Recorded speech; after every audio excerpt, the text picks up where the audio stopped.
Hello friends, welcome to my channel. Subscribe to my channel. आज देखते हैं market में क्या सीन हुआ है और कैसे आज मोहरो ट्रेडिंग का भी सीन था। एक चीज आपने आज देखा रहेगा कि स्टॉक्स तो आज मूवमेंट कर रहे थे, लेकिन एफ एंड ओ बिल्कुल नहीं कर रहा था। अगर आपने निफ्टी का देखा रहेगा तो मोर देन 100 पॉइंट्स निफ्टी में मूवमेंट था और बैंक निफ्टी का मोर देन 300 पॉइंट्स तक गया था। लेकिन क्या हुआ है, स्पॉट उतना ऊपर गया था, लेकिन फ्यूचर्स में कोई मूवमेंट नहीं था। जहां पे फ्लैट था, फ्लैट का फ्लैट ही था। तो मतलब आज एफ एंड ओ में बिल्कुल नहीं मूवमेंट था, ना ऑप्शंस में आज मूवमेंट था, ना ही फ्यूचर्स में। तो इसीलिए ऐसा लगता है ना कि ये बड़े लोगों का ही प्लान रहता है कि क्या करना है क्या नहीं। स्पॉट तो ऊपर हो गया, स्टॉक्स तो ऊपर जा रहे हैं, लेकिन बाकी चीजें नहीं हो रहे।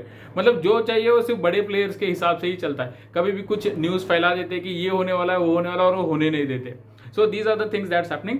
आज हम कुछ मेजर पॉइंट्स के बारे में हम बात करेंगे कि नेक्स्ट वीक में निफ्टी या बैंक निफ्टी में क्या हो सकता है, क्या चांसेस है। सबसे पहला पॉइंट, बड़ा इवेंट क्या है, जो दुनिया का ही बड़ा इवेंट बोल सकते हैं कि यूनाइटेड स्टेट्स ऑफ अमेरिका का प्रेसिडेंशियल इलेक्शन है। उसका रिजल्ट भी हमको नेक्स्ट वीक ही मिलेगा। इसके अलावा यूएस का हमको क्या मिलने वाला है, रेट कट का decision. Already they have deducted 50 points उन्होंने किया है, मतलब 50 बेसिस, 0.5% उन्होंने डिडक्ट किया है रेट, लेकिन दोबारा उनका करने के चांसेस है। इसके साथ साथ क्या हुआ कि यूरोप में हल्का से इन्फ्लेशन और थोड़ा बढ़ गया, so never know what will happen. लेकिन उनका एक इंडिकेशन ऑलरेडी यूएस से मिल चुका है कि रेट कट होने वाला है। तो फर्स्ट है कि यूएस इलेक्शन का ट्रंप का जीतना बहुत चांसेस ज्यादा है। एक तो है anti incumbency against democratic party. Democratic party मतलब अभी जो बाइडन है, जो बाइडन, कमला हैरिस, उसके पार्टी के खिलाफ थोड़ा बहुत रहता है ना, 5 साल से कुछ काम नहीं हुआ, ये नहीं हुआ, वो रहता है। एंड ट्रंप के टाइम पे जो उसने काम किया था तो लोगों को अच्छा लगा था, एज पर देयर रिपोर्ट जो हमने स्टडी किया है। उसका जब जैसे ही इलेक्शंस आया था, दैट टाइम कोरोना आ गया था, तो लोगों को बहुत वहां पर दिक्कतों का प्रॉब्लम हुआ था। तो इस वजह से उन्होंने ट्रंप को हटाया था। So that was the major reason. Second है जो रेट कट का हमने बात किया। इसके बाद क्या होगा कि दिसंबर फर्स्ट वीक में आरबीआई का भी, हमारा भी रेट कट का डिसीजन होने वाला है। हमारी तरफ से भी एक इंडिकेशन आ रहा है कि शायद 0.25% रेपो रेट हमारा भी कम हो सकता है। बट अभी हमारा भी इन्फ्लेशन 5.49% ऊपर चढ़ गया है। सो अभी देखना पड़ेगा कि क्या होगा। लेकिन फिलहाल के लिए आप ये देख सकते हो कि सेल ऑन राइज कर रहे हैं एफआईज।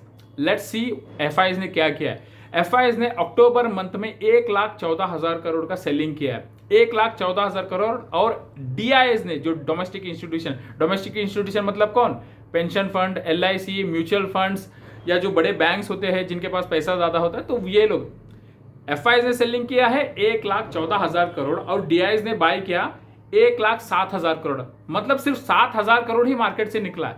पॉइंट क्या हुआ है, इसके बावजूद निफ्टी और बैंक निफ्टी क्यों गिरा है, क्योंकि एफआईज ने निफ्टी और बैंक निफ्टी के स्टॉक्स को ज्यादा सेल किया है और डीआईएस ने दूसरे सेक्टर में, दूसरे जैसे मिड कैप हो गया, स्मॉल कैप, वहां पर बाइंग किया है डीआईएस ने। क्योंकि सेबी का कुछ रूल होता है कि only 50,000 crore has to be invested in a particular month. तो अभी नया मंथ स्टार्ट हो गया, तो नए मंथ में डीआईएस के पास कैश बैलेंस 1,15,000 करोड़ है, एज पर द रिपोर्ट जो हमने रिपोर्ट स्टडी किया। अभी भी 1,15,000 करोड़ है। मतलब अगर एफआईएस ने फिर से सेलिंग किया तो डीआईएस के पास ऑलरेडी 1,15,000 करोड़ है। और इसके अलावा 25,000 करोड़ एवरी मंथ एसआईपी से स्टॉक मार्केट में आता है। इस महीने में थोड़ा बहुत एसआईपी में अभी लोग भी डर जाते हैं कि यार इसमें डाल के फायदा नहीं, वापस से बैंक में हम एफडी करेंगे। बैंक का एफडी भी हल्का सा बढ़ गया है, बट स्टिल स्टॉक मार्केट तो कहीं जाने वाला नहीं, India is an emerging market. तो एफआईज आज जाने का एक रीजन है कि चाइना में जो स्टिमुलस पैकेज दिया उस वजह से गए हैं। लेकिन ऑलरेडी 25% चाइना का हैंगसेंग इंडेक्स उनका बढ़ गया है। सो जितना बढ़ना था बढ़ गया है। So that is the indication. अभी हमको सिर्फ यही देखना है कि सीन क्या होगा इन द नवंबर मंथ। और एक पॉइंट हम बात कर सकते हैं यहाँ पर, इंडिया ने जो अपना गोल्ड था इंग्लैंड के पास, हम इंडियन गवर्नमेंट क्या करती थी, अपना गोल्ड हम इंग्लैंड के पास रखते थे और उनको उसका रेंट भी देते थे ताकि सुरक्षा के लिए हम वहां पर रखते थे। वो हमारा 1,00,000 टन गोल्ड हम इंडिया ने वापस मंगवा लिया है। और इंडिया, और फिलहाल के लिए आप देख सकते हो गोल्ड कल 1% डाउन था, वापस से गोल्ड ऊपर आ चुका है। और अगर आप देखेंगे डाउ जोन्स जो है ये 400 पॉइंट नीचे था। डाउ जोन्स स्पॉट की बात कर रहा हूं मैं, Dow Jones 400 point Dow Jones नीचे था और 250 पॉइंट्स ऑलमोस्ट डाउ फ्यूचर्स ने रिकवर कर दिया। मतलब 150 पॉइंट अभी भी अमेरिकन मार्केट डाउन है। उनका मार्केट डाउन होने का एक मतलब भी निकलता है, क्योंकि बड़ा इवेंट है। जैसे प्राइम मिनिस्टर, जैसे आपने देखा था ना कि हमारा इलेक्शन का रिजल्ट था, क्या हो रहा था, एकदम से 1000 पॉइंट, क्या 8 पॉइंट्स बैंक निफ्टी गिरा था, 8 पॉइंट्स रिकवर हुआ था। So same way American market में भी यही होने वाला है। तो अभी हमको थोड़ा बहुत रुकना पड़ेगा, बुलिश होगा या बेरिश होगा।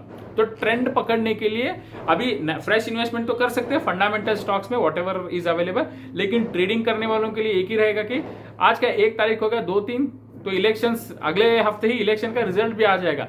सो नेक्स्ट 1 महीने तक हमको एक ही ट्रेंड मिलेगा, गिरना है तो गिरेगा, ऊपर जाना है तो जाएगा, क्योंकि rate cut as well as US का इलेक्शन दोनों एक ही हफ्ते में उसका रिजल्ट आने वाला है। अगर रेट कट भी कर दे और ट्रम्प भी आ गया तो मार्केट ऊपर जाने के चांसेस बहुत ज्यादा है। तो थोड़ा सा सब्र करिए फ्रेंड्स, और देख सकते हैं हम क्या सीन रहेगा।